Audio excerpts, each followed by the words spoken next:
Hi, everyone. We are going to talk about our instrumental music for our Christmas Revels show this year. I'm Sara Hennessy, and I am the executive director, the new executive director of Portland Revels. And today I am talking with Betsy Branch. Betsy, would you Hello. like to introduce yourself? I'm Betsy Branch, and I've been on the artistic team with Portland Revels since 2005. Wow, awesome. Well, we can't gather in person this year. So we are doing our Christmas Revels show a little differently.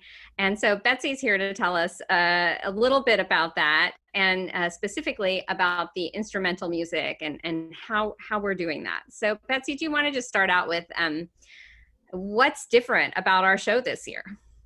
Yeah, there's a lot of things different, obviously. We can't gather in a theater and sing together, that would be very dangerous. Um, what we decided to do is a uh, basically pre recorded show that we can present to you in the form of some community webcasts that we're going to put on, and also just making the show available for people to watch to help them get through the winter. We want to bring back the light for people as much as we possibly can. Yeah. Um, we're doing a series of we're doing a combination of different things. We will have singing in the show. Um, we don't have any new singing. We don't have any new songs as part of the show. We will have 5 pre-recorded choral pieces from former shows and from our CDs that we have made over the years. And also, we will have 2 pieces that are collaborative songs that we've gathered videos from both chorus members and audience members and children who will be singing on screen and edited together. So that's an exciting participatory event because we want, part of Revels is people singing together, and so we wanted to keep that element as much as we could. Um, we'll be telling a story, and we'll be doing some filming in a beautiful location in Corbett, and there's going to be a lot of amazing stuff in this show. One of the pieces that I'm in charge of is the instrumental music, and so this year, because we can't have a big band jam, uh, we're doing uh, we have I was able to gather 10 other musicians besides myself who are pre-recording. They're like, basically, I made a guide track of a fiddle tune, and then they play along with that guide track and record themselves, and we'll build this big band set with 11 of us. All of the people in the band set have been in Revel shows in the past, and so they're people that I've stayed friends with from working with Revels, and every single person I'm working with is my friend, and we've stayed in touch. And many of them I met because they did a Rebel show with me. Fantastic. I think you have some pictures to show us, right? Uh, I do. what people are doing and how they're doing it. Yeah, so this is a few snippets of some of the videos we've already collected. We're still collecting videos from people. Um, so, for example, this is Kevin Burke um, in my backyard, and I made a video recording of him playing the fiddle tune that we're doing.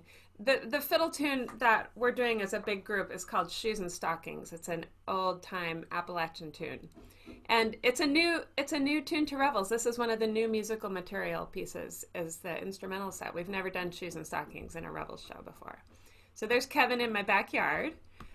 This is me in my living room doing a little video snippet, and this is Dan Compton, who's been in 2 shows, and that instrument he's playing there is a hardanger fiddle, which he just got in the mail last week from Norway. So that was exciting. And then this morning, I just went and helped videotape my friend George Pank, and that's George, and we videotaped him in front of his backyard pizza oven, and So that was great. He was in our 2005 show, and so those are some of the people I've been working with so far. I have more videos that are going to come in this weekend, um, and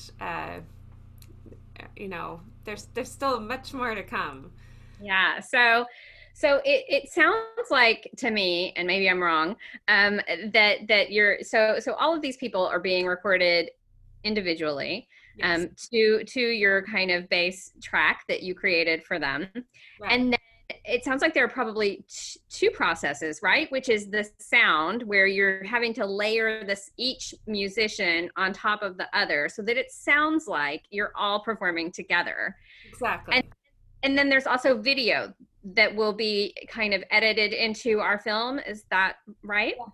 So it looks like we're all playing together, even though we're not.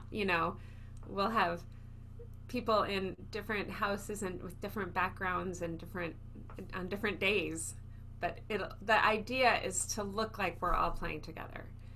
And the hardest thing about making my video when I made that was I wanted it to look like I was having fun playing with other people, but really I was playing along to myself in an earbud. And that's just not the same. That's not the same as that energy you get playing with other people. So that was difficult. Yeah. But the goal ultimately is that for an audience member who's watching it, they feel Yes, um, like they're in it together with the musicians, even though we're having to be far apart because of this absolutely. I want pandemic. to give them that sense of the joy that musicians get when we play together. I want that to be transmitted out to our viewers. Ah, Yes, they're viewers this year. They're not. are there any advantages to this new way of doing things that we're having to do this year? Yeah, I mean, it's easy to focus only on the disadvantages because, of course, there are a lot of those. But here's one advantage. I could never have a band with 11 people in it in a show. I mean, that's just crazy. And everybody I asked if they wanted to do this they all said yes. They were all like, yes, I'm on a project, yes. And so usually, trying to find people, they're busy, they've got all kinds of stuff going on. So that was one advantage. Another kind of interesting advantage is we are doing Abbott's Bromley as a part of this show. And Abbott's Bromley at its best is done outdoors, um, in the woods, which is just, it feels like where it belongs. We always try in some way to, on stage, make it feel like it's either in the woods or it's just come out of the woods into the space that we're in. This year, we're filming it in a wood. I Yeah, mean, it's in an oak grove. And I can't imagine anything more magical than that. yeah. And the reason you can't have such a big band on stage isn't because of the capabilities of the stage, it's a financial thing, right? Yeah. There's no way. We try to pay our musicians, um, especially more and more over the years. We've tried to pay them more what they're worth, and of course, that's not really possible this year. But we can't afford to have 11 musicians, and it would be a bit overwhelming to have that for the whole show. To have 11 musicians, we just don't quite need that many. There's usually like four, sometimes five of us, and we've even done three-person bands. It's mostly the job of the band in a show is to accompany the chorus and to play along and to, because so much of the music is choral. So, and then you get a few fun band sets, but this one we can just really go over the top. Yeah. We are really relying on the generosity of our community this year for sure, because we can't sell tickets to this show.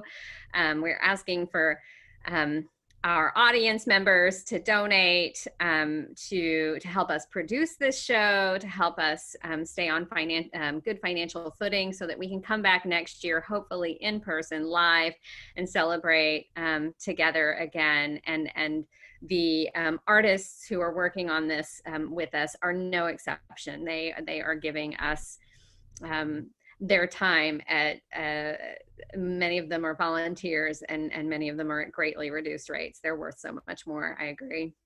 And it says a lot to me that everybody has been willing to do this. I feel like our organization has built up a lot of goodwill over the years.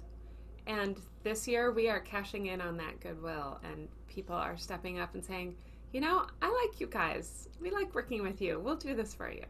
Yeah, it's really heartening. It is. Um, uh, Tell me about the music choice. So it is different this year. Why did you choose it, and what's kind of great about it? The instrumental music. Yeah, yeah. So over the years, you know, we've done so many different themed shows, and the musicians I chose this year are from the more folky shows we've done, say the Scandinavian or the Irish or the Scottish or the Appalachian. Um, Most of those people that I've hired for those various shows, they play, you know, they might be really good at Irish music, but they also play old time. Or they might be really good at Scottish music, but they also play old time music. And so that seemed to be the most common ground kind of music that I could find. And so I chose an old time tune. And it meant that one of the people I asked to participate was Leela Grace, who is a wonderful banjo player and clogger. And I still haven't gotten her material yet, but my hope is to have some, you know, banjo and dancing as a part of our set, which would be just stunning, you know. Yeah, I've been kind of blown away by the kind of the variety of instruments that are in your virtual band, Betsy. So we've got the banjo and clogging and the Norwegian fiddle. That was what we saw? Is that right? Did I say Hardanger fiddle. the Hardiner fiddle? What else? You don't have to list them all. Fiddles, bass, guitar, harp. Um, my friend Elizabeth mostly plays Irish music, but she also loves to play old time music on the harp. So, and saxophone. We'll have a tenor saxophone and a soprano saxophone. We may have some whistles. Elias Alexander will possibly play whistles. We're still coming up with all this stuff. Well, I'm really excited about it. We Yeah. might have cello if our bass player decides to do cello too. I don't know yet. It sounds really great. I'm excited about it. Is there anything you want to add or before we go? um, I guess I'll just quickly list all the musicians that we have working with us. So for fiddles, we have me, Kevin Burke, Kevin Carr, George Pink, Dan Compton, Sophie Enlow. Uh, Elias Alexander might play fiddle. I don't know. He can. Uh, I'm sure I've forgotten somebody. So then on harp, we have Elizabeth Nicholson. Like I said, Leela Grace will do banjo and clogging. Owen Hoffman Smith is going to play bass and possibly cello. Bill Tomchak will play clarinet and saxophone. Dan Compton is also going to play guitar. So he's a hardanger fiddle and guitar. And boy, if I forgot anybody, they're going to give me a hard time. I'm impressed that you were brave enough to try. Yeah, I should have like had a list of them, but you know. Well, thank you, Betsy, for kind of sharing with us what we're doing this year with our instrumental music, and thank you to our musicians, especially if we forgot your name in this format. And I look forward to seeing what comes of it and sharing it with our audience. So, Me too. thanks, everybody. Thank you.